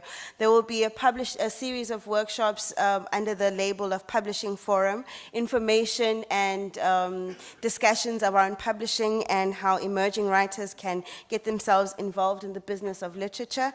There will also be 8 new books being launched by established publishers as well as self-published books. And there will be a day-long program of storytelling for young audiences, which will be presented in partnership with the Gcina Masiko Arts and Heritage Trust, with storytelling by Gcina Mhlophe, Deborah Ewing, Sanel Siwentuli, and Zenzele Mvelase. There's much more information about our program, which I will encourage you once again to get here in this program. And I'd just like to thank you all for coming out, and please, you've seen a panoramic view of what our festival is about. Please come and support and also spread the word about this week's activities. And lastly, please tweet about us. It's hashtag Time of the Writer. Thank you very much and have a good evening. Sawubona wena